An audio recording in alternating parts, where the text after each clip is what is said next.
A play is right to not be performed. It is not limited to just words, asterisk costumes, music, lighting, actors, different elements that take place within a diarma, asterisk semiotics / semiology, equals science of signs. Semiology is the science of signs and signals.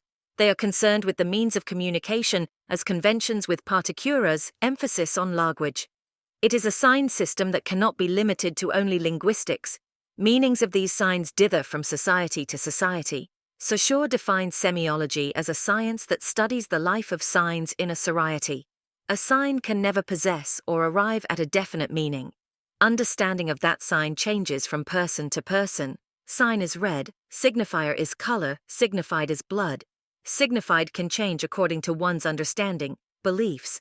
Signifier is any material thing that signifies, e.g., words on page, a ferial expression, an image. Asterisk signified, the concept that a signifier refers to. Sign is the smallest unit of a meaning. In relation to this point, Saussure refers to the distinction between parole and langue. Langue is language in written form, parole is speech. Unity of these two takes us to communication. Triadic relations of performance, iconic sign, resembles only themselves. Does not have any other meaning. Symbolic sign is signs where the relation between signifier and signified is purely conventional, and culturally specific. Indexical sign is signs where the signifier is caused by the signified, for example, smoke signifies fire. Verbal sign is in relation with the use of language. Visual sign is what is seen on stage. Auditive sign is music, olfactory sign is scent, gustatory sign is food. All of these signs are called supersigns. Dramatic text is the performance. A play that is performed is a dramatic text. Literary text is written down form of the dramatic text. The reader must be directed to understand what is happening on the text, with supersigns. Primary text is composed of dialogues, have different categories. These are duologue, polylogue, and monologue. Secondary text includes everything that is written down, introduction, stage directions, name of the text, nome of the characters, explanations about the characters, word scenery. Scenery is explained by the characters through the words, just like the explanation coming from the narrator, with stage direction. Fourth wall. Imagine the setting of a play. When you aim on audience, there are 3 walls before you. There is not a wall between the performers and the audience. There should be an imaginary wall between the performers and the audience, and the performers shouldn't be influenced by anything that might happen near the avoyen. The traditional concept of fourth wall comes to an end with Brechtian drama. According to Bertolt Brecht, a Marxist playwright, it is the artist's responsibility to influence people, to make them realize the inequality of the society. He wants to open the eyes of the society. That is why the performer should directly communicate with the audience. By imitating, creating shock and influence over people. Social oppression of women. The play presents a world of strict gender roles, in which the men occupy the sphere of work, while the women exist solely in the home. Yet the separation of men's and women's spheres is not merely one of a division of labor.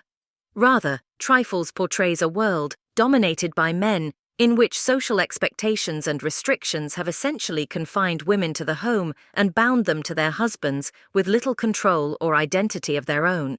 For instance, the county attorney George Henderson and the sheriff Henry Peters emphasize Minnie Wright's role as a housekeeper and feel free to judge her shortcomings in this area. The main characters of the play, Mrs. Hale and Mrs. Peters, are identified solely by their husbands' last names. Minnie is the only woman in the play to get a first name, but this name only emphasizes how she is transformed by marriage, losing possession of her very self, when she marries and goes from Minnie Foster to Minnie Wright. Minnie's situation is an extreme one, completely isolated at home and without children, but her isolation is merely a difference of degree from that of other women. Both of the other women in the play can understand Minnie's situation because it is just an amplification of their own. While the men socialize through their work and in the world, the women are stuck at home by themselves. But the oppression of women displayed within the play goes even further. The male-dominated society does not just lock women into lonely lives and leave them dependent on their husbands. Those very men also fail to recognize their role in oppressing the women. As a result, the men belittle the women, mocking their character, intelligence, and subservience. The men laugh at the women for their emphasis on trifles, the small needs of housekeeping and comfort, even when those things are all the men allow the women to have. The men have not only oppressed the women, they also blame the women for enjoying the only things their oppression allows them to have. At the beginning of the play, the women too seem to accept the gender roles that oppress them as something of a natural world order. However, as the play progresses, Mrs. Hale and Mrs. Peters come to recognize that as women, they are being oppressed. Or perhaps it would be more accurate to say that they come to acknowledge what they already secretly recognized. In Minnie's dead bird, a bird strangled by her husband, they see their own strangled hopes, perhaps even their own strangled lives. And in this joint recognition, they find a connection between themselves and with other women, and begin, in their own quiet yet profound way, to rebel. The blindness of men. As described in the theme on the social oppression of women, Trifle's use of gender roles establishes the men in the sphere of work and influence, and the women in the sphere of the home and trifling concerns. Yet, at the same time, the title of the play highlights the trifling concerns that the men mock, and in doing so emphasizes that the trifles that the men overlook because they are feminine concerns are in fact crucially important. Ironically, it is these trifles that lead the women to uncover true evidence concerning the crime, while the men are unsuccessful in finding a motive during their search of the Wrights' house. The importance of the trifles demonstrates the way that the men, in their power and self-importance, completely overlook the importance of women and their domestic activities.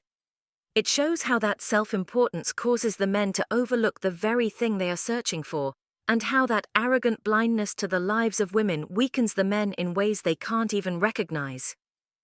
Gender allegiance versus legal duty. Mrs. Hale and Mrs. Peters are torn between their loyalty to another woman, a loyalty born of their shared experience of social oppression, and their duty to obey the law and present the evidence they uncover. The men in the play stress the importance of legal duty, particularly reminding the sheriff's wife, Mrs. Peters, that she is, for all intents and purposes, married to the law. Responsibility to the law is thereby equated to responsibility to one's husband. The men are strongly driven by their legal duties, and this equates their power as men with the power of the law. But of course, the men's allegiance to the law, which they see as a moral duty, is also self-serving. It is the male-dominated law that helps to make the men feel and see themselves as important, which gives the men such power over their wives. The gender roles in this play are powerful because men control institutions like the legal system. Men will be the ones who rule on Minnie Wright's court case and ultimately decide her fate. So it is that when Mrs. Hale and Mrs. Peters hide the evidence that would condemn Minnie, their act of rebellion opposes both the power of the law and the power of their husbands. It's important to note that this rebellion is neither natural nor easy for the women. They are timid and fearful when they enter the Wrights' house, and it's clear that the gender restrictions of their society have prevented them from almost ever making independent decisions from their husbands. When the women discuss their dislike of the way the men invade, inspect, and judge Minnie's domain, the home, but then remind themselves that the men are only doing what they're supposed to do, it is as if they are playing out the way that their sense of what's right is at war with their awareness of duty, both legal and marital. Yet ultimately, these two women elect to side with Minnie, to protect her in whatever way they can, and hide the dead bird. Their sense of solidarity with a fellow oppressed woman outweighs the legal duty their husbands insist on. Justice Trifles might be described as a kind of murder mystery. Yet a murder mystery usually ends with the criminal being brought to justice, and instead, in this murder mystery, it is the idea of justice itself that is complicated. In discovering the dead bird, Mrs. Hale and Mrs. Peters find evidence that serves as a motive for Minnie's killing of her husband, but also, from their viewpoint, somewhat justifies Minnie Wright's act of murder. They understand that Minnie's act was not just a murder, but an escape, that her husband's cruel of strangling her pet bird was not the sole reason she murdered him, but rather that the act was the culmination of the social oppression and socially sanctioned loneliness that has essentially strangled Minnie herself. And they see this because they themselves have faced the same prejudice and mistreatment, as when Mrs. Hale says, "We all go through the same things, it's all just a different kind of the same thing." Mrs. Hale also accuses herself of the crime of not having supported her neighbor, asking, "Who's going to punish that?" In this moment, when Mrs. Hale turns the blame on herself, the play also highlights all of the men who aren't blaming themselves, and how many of the men's crimes of varying magnitude will go not only unpunished, but unnoticed by the male-controlled powers that be. Mrs. Hale and Mrs. Peters hide the evidence of Minnie's act because the legal system cannot fairly punish, account for, or even comprehend the vast array of crimes that have been committed against women in general and Minnie in particular. Trifles. The title of the play refers to the concerns of the women in the play, which the men consider to be only trifles. This includes such things as the canning jars of fruit that Minnie Wright is concerned about despite being held for murder, as well as the quilt and other items that Minnie asks to have brought to her at the jail. Trifles symbolize the importance of the topics and items that concern the women in the story, as these concerns provide the women with the insight to understand the motive of Minnie's crime. The men, who arrogantly assume that women's interests are trifling and unimportant, are blind to the importance of these items in the investigation of John Wright's murder and to the importance of women's concerns and situations in general. Canning jars of fruit. The canning jars of fruit represent Minnie's extreme concern over her role as wife and her household responsibilities. This concern is the product of the pressure society has placed on her as a woman and a wife, teaching her to fear the judgment of men if she does not adequately fulfill her expected role. This fear is clearly justified as the men rebuke her housekeeping abilities while also laughing at the other women's concern over trifles. The women are judged for both too much concern and too little concern about housekeeping. Minnie is worried that the canning jars will break and her hard work will be ruined, and in their inspection of the house, Mrs. Hale and Mrs. Peters discover that this has indeed happened. Their decision to lie to Minnie and say that the jars have not broken establishes the canning jars as a symbol of Minnie's situation, her pain, and her nearly certain sentence. The canning jars are broken as Minnie feared, and this symbolizes the inevitability of her conviction. The women's decision to lie to Minnie is also the first clear example of these women's connection with another woman in need to the point of working against the concerns or preferences of their husbands. By the end of the play, Mrs. Hale and Mrs. Peters actively attempt to protect Minnie by concealing the evidence against her. Their instinct to protect her against the men who have judged her is first shown in their agreement to lie to her about her canning jars. The dirty towel. This is one of many out-of-place objects in Minnie's kitchen that caused George Henderson to accuse her of being a poor housekeeper. The disarray of Minnie's kitchen demonstrates a distressed mind, and that Minnie's act of killing her husband was more emotional and dramatic than her demeanor indicates. In addition, the mess in the kitchen symbolizes the ways in which the men in this play expect women to fulfill certain gender roles. Minnie, not John, is held responsible for the state of the house, and is seen as unfit for her role of wife as a result.